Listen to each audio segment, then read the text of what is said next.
오늘도 당신 덕분에 살아. 고마워요, 오빠. 만약 여러분의 배우자 핸드폰에서 그것도 40년 지기 친구 이름으로 이런 문자를 발견한다면 어떠실 것 같나요? 상상만 해도 정말 가슴이 철렁 내려앉는 순간일 텐데요. 네, 오늘 전해드릴 사연 정말 끝까지 집중해서 들어주셔야 할 것 같습니다. 여러분의 추억과 마음을 더듬는 시간, 옥상에 누워입니다. 안녕하세요. 오늘 저희가 함께 나눌 이야기는 바로 이 충격적인 문자 메시지에서 시작된 한 여성의 삶에 대한 기록입니다. 네, 62세 미연 씨가 저희에게 보내주신 아주 개인적이고 또 깊은 사연인데요. 제목은 늦은 이별, 내 삶의 시작입니다. 35년이라는 긴 결혼 생활, 그 끝자락에서 마주한 위기와 또 새로운 시작에 대한 이야기죠.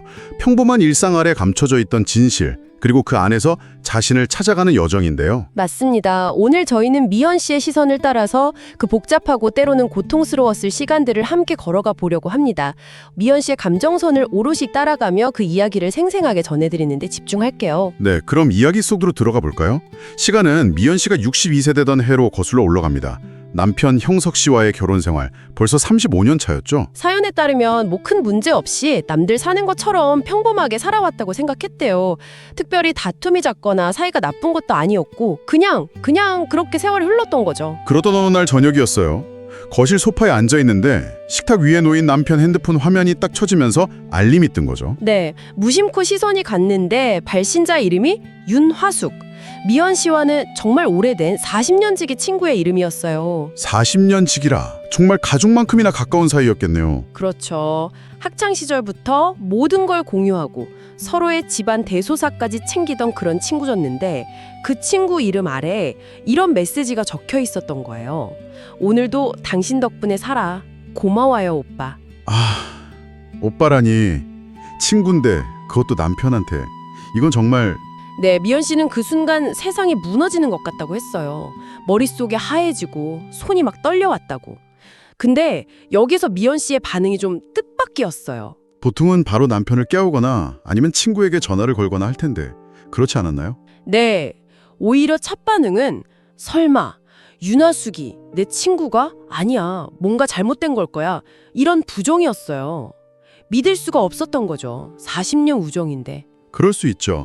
너무 충격적인 현실 앞에서는 일단 부정하고 싶은 게 사람 심리니까요. 특히 가장 믿었던 두 사람에게 동시에 배신당했다는 의심이니까. 맞아요. 그래서 미연 씨는 자신을 막 다독였대요. 내가 잘못 본 걸 거야.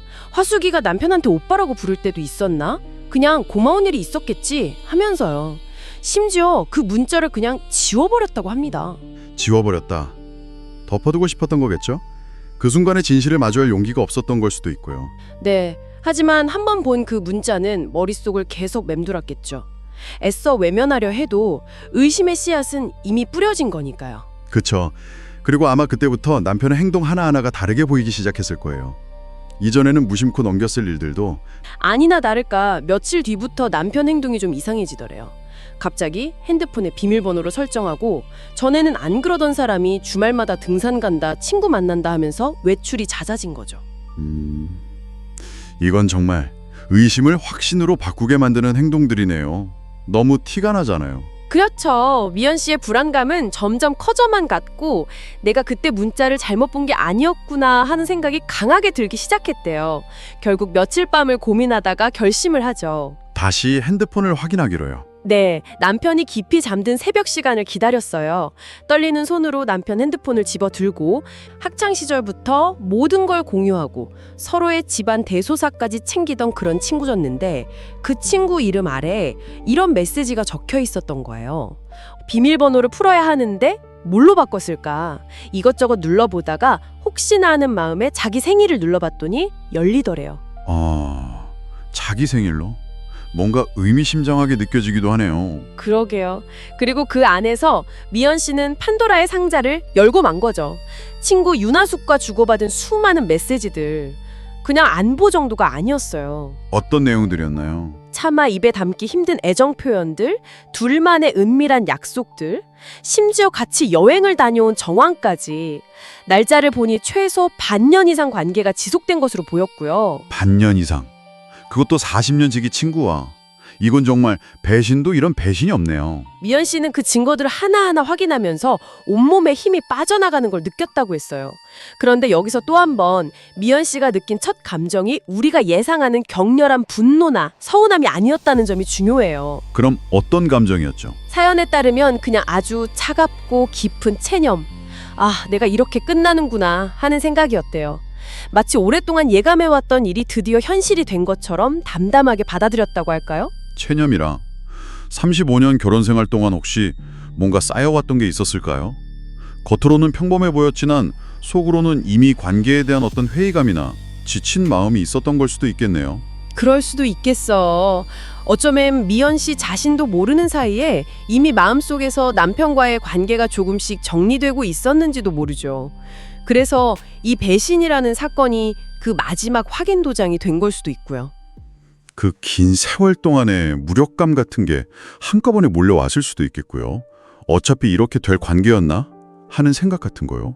네, 그리고 그 체념은 아주 조용하고 빠른 행동으로 이어졌어요. 미연 씨는 그 자리에서 일어나서 해가 뜨기도 전에 자기 짐을 싸기 시작했습니다. 바로 이혼을 결심한 거군요. 네, 아주 단호하게요. 옷가지 몇 개, 꼭 필요한 세면 도구, 정말 최소한의 짐만 챙겼어요. 결혼 생활 동안 함께했던 가구들, 남편이 사줬던 선물들 다 그대로 두고 딱 하나, 아이들 사진이 담긴 액자 하나만 챙겼다고 합니다. 아이들 사진만. 그 마음이 어땠을지 짐작하기 어렵네요. 모든 걸 버리고 떠나지만 엄마로서의 마음은 참아놓지 못하는. 그렇죠. 그렇게 조용히 짐을 다 싸고 나서 날이 밝으면 남편에게 이혼하자고 말할 생각이었어요. 더 이상 이 집에서 단 하루도 같이 숨쉬고 싶지 않다는 마음뿐이었죠. 정말 큰 결심이었을 텐데 그렇게 모든 준비를 마쳤는데 그런데 정말 드라마처럼 인생은 예측 불가능한 방향으로 흘러가더라고요. 미연 씨가 이혼 통보를 하려고 마음먹었던 바로 그날 아침이었어요. 남편 형성 씨가 갑자기 극심한 복통을 호소하며 쓰러진 겁니다. 네, 그 아침에요? 이혼하겠다고 말하려던 바로 그 순간에? 네, 정말 믿기지는 않지만 그랬다고 해요. 너무 고통스러워해서 급하게 119를 부르고 응급실로 향했죠. 미연 씨는 그 와중에도 이게 무슨 상황인가 싶어서 멍한 상태였다고 하고요. 그래서 병원에서는 뭐라고 하던가요? 검사 결과 초기 대장암 진단을 받았습니다. 대장암. 아, 정말 기가 막힌 반전이네요. 배신한 남편에게 이혼을 통보하려던 날 그 남편이 암 진단을 받다니. 네, 이 상황 앞에서 미연 씨는 정말 어떻게 해야 할지 몰랐을 거예요. 당장이라도 이 지긋지긋한 관계를 끝내고 싶었는데 암투병을 해야 하는 사람을, 그것도 남편을 외면할 수는 없잖아요. 그렇죠. 배신에 대한 분노와 인간적인 연민 혹은 35년간 살아온 관계에 대한 어떤 의무감, 이런 감정들이 뒤섞여서 엄청난 혼란을 겪었겠네요. 맞아요. 사연에도 그 복잡한 심경이 잘 드러나 있어요. 내가 지금 이 사람을 미워해야 하는 건지 가엽게 여겨야 하는 건지 도무지 모르겠다고요. 결국 미연 씨는 어떤 선택을 했을까요? 이혼 결심을 일단 미뤘습니다. 그리고 남편 간호에 들어갔어요. 수술 날짜가 잡히고 입원 준비를 하고 3개월 동안 정말 헌신적으로 병상을 지켰다고 합니다. 3개월 동안이나 쉽지 않았을 텐데요. 마음은 이미 떠났는데 몸은 곁을 지켜야 하는 상황이잖아요. 네, 그래서 미연 씨는 사연에서 분명히 말해요. 그건 사랑이 아니었다고요. 35년 부부로 살아온 마지막 의리 같은 거였다고. 마지막 의리? 참 씁쓸한 표현이네요. 그러면서도 마음 한편으로는 아주 모순적인 생각을 했다고 고백해요. 남편이 밉고 원망스러우면서도 제발 죽지는 말아달라고 빌었다는 거예요. 죽지 말아달라. 단순히 살기를 바라는 마음이었을까요? 그 이유가 더 복잡해요. 남편이 살아야만 자신이 그에게서 온전히 벗어날 수 있다고 생각했기 때문이래요. 만약 남편이 잘못되기라도 하면 배신한 남편을 용서하지 못하고 죽게 만들었다는 죄책감, 그리고 주변 사람들의 시선 때문에 평생 자유롭지 못할 것 같았다는 거죠. 아, 정말 역설적이네요. 나의 해방을 위해서 나에게 상처를 준 상대방의 생존을 바라야 하는 상황이라니. 미연 씨의 내면이 얼마나 지옥 같았을지. 네. 그 3개월은 미연 씨에게 정말 힘든 시간이었을 거예요. 육체적으로도 힘들었겠지만 그 감정의 소용돌이 속에서 버티는 게 더 고통스러웠겠죠? 그럼 남편인 형석 씨는 투병 중에 어떤 모습이었나요? 자신의 잘못을 알고 있었을 텐데. 형석 씨는 투병 기간 동안 많이 달라진 모습을 보였다고 해요. 미연 씨에게 계속 미안하다고 사과하고 고맙다고 말하고 미안하. 내가 정말 잘못했다. 다 내 탓이야. 염치 없지만 당신 없으면 난 못 살아. 당신은 내 인생의 전부였어. 정말이야. 이런 식으로 후회와 사랑 고백을 계속 늘어놓았다고 합니다. 그리고 다시 한번 기회가 주어진다면 정말 잘하겠다고 약속하기도 하고요. 그 말을 듣는 미연 씨 마음은 어땠을까요? 진심으로 느껴졌을까요? 아니면 그냥 병 때문에 약해져서 하는 말처럼 들렸을까요? 글쎄요, 사연만으로는 정확히 알 수 없지만 미연 씨는 그 말들에 크게 동요하지는 않았던 것 같아요. 이미 마음이 떠난 상태였으니까요. 다만 사람이 죽을 병에 걸리니 변하긴 하는구나 정도의 생각을 했다고 적혀 있어요. 하긴 큰 병을 앓고 나면 삶의 우선순위나 가치관이 바뀌기도 하니까요. 형석 씨의 변화가 진심이었을 수도 있겠죠. 하지만 한 번 깨진 신뢰를 다시 붙이는 건 정말 어려운 일이잖아요. 맞아요. 그리고 그 어려움은 형석 씨가 수술을 잘 마치고 퇴원한 후에 더욱 분명해졌어요. 형석 씨는 퇴원 후 정말 달라진 모습을 보여주려고 애썼다고 해요. 어떻게요? 평생 부엌에 들어가 본 적도 없던 사람이 서툴게 아침 식사를 차리려고 노력하고 퇴근길에 어색하게 꽃을 사다 주기도 하고 주말에는 꼬박꼬박 미연 씨와 함께 시간을 보내려고 애썼고요. 예전에 무심했던 모습과는 확실히 달라진 거죠. 관계 회복을 위해 나름대로 최선을 다한 거네요. 네, 형석 씨 입장에서는 그랬겠죠. 내가 이렇게 노력하면 아내의 마음도 돌아오겠지 하고 기대했을 수도 있고요. 하지만 미연 씨는 그게 아니었어요. 마음이 움직이지 않았군요. 움직이지 않은 정도가 아니라 오히려 거부감이 들었다고 해요. 특히 형석 씨가 예전처럼 부부관계를 시도하려고 다가왔을 때 미연 씨는 자기도 모르게 몸이 경직되고 숨이 막히는 듯한 느낌을 받았다고 합니다. 몸이 먼저 거부 반응을 보이는 거군요. 네, 그리고 그때마다 머릿속에서는 남편과 친구가 함께 있는 장면들이 불쑥불쑥 떠올라서 너무 고통스러웠다고 해요. 이성적으로는 이제 남편도 반성하고 잘하려고 노력하는데 받아줘야 하나 생각하면서도 몸과 마음은 전혀 따라주지 않는 거죠. 이게 바로 트라우마 반응인 것 같아요. 배신이라는 사건이 남긴 상처가 너무 깊어서 머리로 이해하고 용서하려고 해도 감정적으로나 신체적으로는 그 기억에서 벗어나지 못하는 거죠. 맞아요. 미연 씨도 그걸 깨달은 거예요. 어느 날 밤 남편의 노력을 또다시 밀어내고 돌아누워 생각했대요. 내 마음이 완전히 죽어버렸구나. 그걸 이제야 알았네. 내 마음이 죽었다. 그 깨달음이 미연 씨에게는 또 다른 전환점이 되었겠네요. 네, 바로 그 지점이었어요. 미연 씨가 이혼을 결심한 이유가 단순히 남편에 대한 분노나 배신감 때문만이 아니라는 것을 깨닫게 된 순간이었죠. 어떤 의미죠? 처음 이혼을 결심했을 때는 배신에 대한 상처와 분노가 가장 큰 이유였다면 이제는 그 차원을 넘어서 그냥 이 관계 안에서는 더 이상 자신이 살아 숨쉴 수 없다는 걸 알게 된 거예요. 진짜 내 인생을 살기 위해서는 이 관계를 떠나야만 한다는 좀 더 자기 주도적인 의지가 생긴 거죠. 단순한 도피가 아니라 자신의 삶을 찾기 위한 선택으로 이혼의 의미가 변화한 거군요. 그렇습니다. 남편이 회복하고 일상으로 돌아왔지만 두 사람 사이의 공기는 예전과 완전히 달라졌어요. 형석 씨는 시간이 지나면 괜찮아질 거라고 미연 씨가 조금만 더 참고 기다려주기를 바랐지만 미연 씨는 이미 알고 있었죠. 이건 시간이 해결해줄 문제가 아니라는 걸요. 사연에 이런 표현이 있었죠. 같이 있는데 외로워요. 오히려 혼자일 때보다 더. 한 공간에 있지만 마음은 완전히 다른 곳에 가 있는 상태. 그 고독감이 얼마나 컸을까요? 네. 그러던 중에 미연 씨는 오랜만에 다른 친구 영희 씨를 만나 속마음을 털어놓게 돼요. 영희 씨는 미연 씨의 오랜 친구이자 남편과 윤하숙의 관계를 눈치채고 미연 씨에게 귀띔해주려 했던 친구이기도 했고요. 그럼 영희 씨는 어느 정도 상황을 알고 있었겠네요. 네, 미연 씨는 영희 씨에게 그동안 있었던 일들, 남편의 암투병과 간호, 그리고 지금 자신의 감정 상태를 솔직하게 이야기했어요. 영희야, 나 이혼하려고. 뭐? 형석 씨 암투병까지 다 뒷바라지 해놓고 이제 와서? 응. 근데 그 사람 때문에 아니야. 원망해서 떠나는 게 아니라고. 그럼 뭔데? 내 마음이 죽은 걸 이제 알았어. 그냥 내가 나로 살고 싶어서야. 내가 나로 살고 싶어서 자신의 욕구를 정확하게 인지하고 표현하게 된 거네요. 이건 정말 큰 변화이자 성장이죠. 더욱 확신하게 됐어요. 그리고 이제 가장 어려운 관문이 남았죠.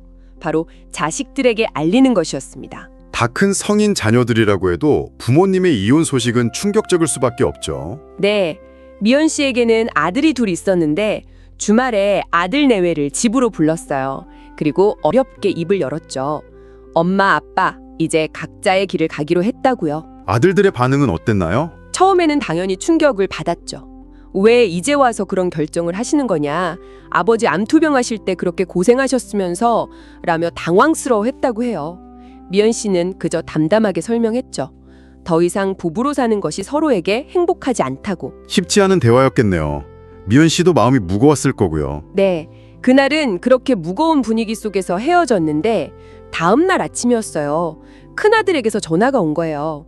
엄마, 어제는 저희도 너무 놀라서 그렇게 말씀드렸는데 밤새 생각해봤어요. 엄마 인생도 중요해요. 아빠 때문에 너무 오랫동안 엄마 자신을 잊고 사셨잖아요. 이젠 엄마가 행복할 차례예요. 저희 걱정은 마시고 엄마가 원하는 대로 하세요. 와, 아들이 정말 속이 깊네요. 어머니의 마음을 헤아려 준 거잖아요. 네, 미연 씨는 이 전화를 받고 정말 펑펑 울었다고 해요. 그동안 짊어지고 있던 무거운 짐을 내려놓는 기분, 그리고 자식에게 이해받고 지지받는다는 느낌이 엄청난 위로와 용기를 주었다고 합니다. 이 말이 미연 씨의 마지막 결심을 확고하게 만들어준 결정적인 순간이었던 거죠. 자녀들의 지지, 이게 정말 큰 힘이 되었겠네요. 이제 정말로 형석 씨와 마주 앉아 마지막 대화를 나눌 준비가 된 거군요. 네. 며칠 후 미연 씨는 형적 씨와 마주 앉았습니다. 이전처럼 감정적으로 격앙되거나 원망을 쏟아내는 대신 아주 차분하고 조용한 목소리로 자신의 결심을 전했어요. 여보, 우리 이제 그만해요. 미연아, 제발 내가 정말 잘할게. 다시는 그런 일 없을 거야. 한 번만 더 기회를 줘. 아니요. 당신을 원망해서 이러는 거 아니에요. 당신 병간호하면서 그런 마음도 많이 희미해졌어요. 그럼 왜 그래? 그냥 온전히 나로 살고 싶어졌어요. 더 이상 누구의 아내, 누구의 엄마가 아니라 그냥 김미연으로요. 당신 곁에서는 내가 나로 살 수가 없어요. 원망이 아니라 나로 살고 싶다는 이유? 이건 상대방도 더 이상 반박하기 어려운 아주 근본적인 이유네요. 맞아요. 형석 씨도 처음에는 매달리고 붙잡았지만 미연 씨의 단호하고 평온해 보이기까지 하는 표정을 보면서 결국 받아들일 수밖에 없었다고 해요. 그래, 당신 마음이 그렇다면 내가 더는 붙잡을 수 없겠지. 미안하다. 그리고 그동안 고마웠어. 결국 형석 씨도 미연 씨의 결정을 존중해 준 거군요. 쉽지 않았겠지만요. 네, 그렇게 35년간의 결혼 생활은 마침표를 찍었습니다. 이혼 후 미연 씨는 작은 오피스텔을 얻어 독립했고 형석 씨는 원래 살던 집에 그대로 남았어요. 이별 후의 모습은 어땠나요? 완전히 남남처럼 지내게 됐을까요? 그렇지는 않았다고 해요. 두 사람 사이에 감정의 앙금이 아주 없는 건 아니었겠지만 서로를 완전히 외면하지는 않았어요. 명절에는 아이들 집에서 만나 안부를 묻고 손주들 행사에는 할아버지 할머니로서 함께 참여하기도 하고요. 아, 완전히 단절된 건 아니군요. 관계의 형태가 달라진 거네요. 부부에서 그냥 아이들의 부모 혹은 예전에 인연이었던 사람 정도로. 네. 중요한 건 미연 씨가 더 이상 누군가의 아내라는 역할에 얽매이지 않고 한 사람, 김희연으로서의 삶을 살아가게 되었다는 점이에요. 사연 말미에 이렇게 적혀 있었어요. 혼자가 되었지만 외롭지 않아요. 예전에는 늘 누군가를 챙기고 맞춰야 한다는 생각에 마음이 분주했는데 지금은 오롯이 나에게 집중할 수 있어서 평화로워요. 늦었지만 이제라도 진짜 내 삶을 시작한 기분이에요. 아, 이제라도 진짜 내 삶을 시작한 기분이다. 60대가 넘은 나이에 이런 말을 할 수 있다는 게 정말 대단하고 감동적이네요. 네, 미연 씨 사연은 정말 배신이라는 깊은 상처에서 시작해서 예기치 못한 위기를 겪고 화해를 시도했지만 결국 실패하고 마침내 자기 자신을 찾기 위해 오랜 관계를 떠나기로 결심하기까지 정말 길고 복잡한 여정이었어요. 그렇습니다. 이 이야기는 우리에게 많은 것을 생각하게 하는 것 같아요. 특히 황혼기에 접어들어서 자신의 삶을 돌아보고 주체적으로 새로운 길을 선택하는 모습은 정말 인상 깊습니다. 오랜 관계의 끝이 반드시 실패나 불행만을 의미하는 건 아니라는 것. 때로는 그 끝이 진정한 자신을 마주하고 새로운 삶을 시작하는 용기 있는 전환점이 될 수도 있다는 걸 보여주는 것 같아요. 맞아요. 그리고 용서와 관계의 회복이 반드시 같은 건 아니라는 점도요. 미연 씨는 남편을 어느 정도 용서했을 수도 있지만 관계를 회복하는 것은 불가능했고 결국 각자의 평화를 위해 이별을 선택했잖아요. 그럴 수도 있다는 가능성을 열어주는 거죠. 네, 오늘 미연 씨의 사연, 늦은 이별, 내 삶의 시작을 함께 따라와 봤는데요.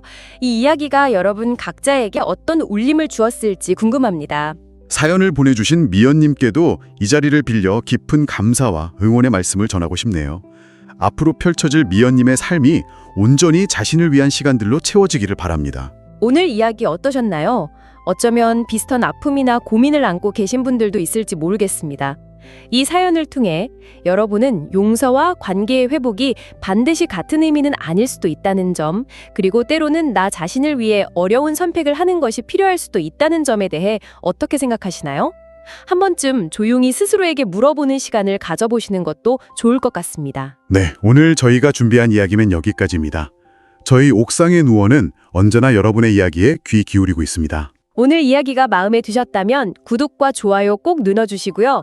여러분의 소중한 사연이나 나누고 싶은 이야기가 있다면 설명란에 있는 메일 주소로 보내주세요. 저희가 함께 읽고 나누겠습니다. 지금까지 함께해 주신 여러분 고맙습니다. 편안한 시간 보내세요. 고맙습니다.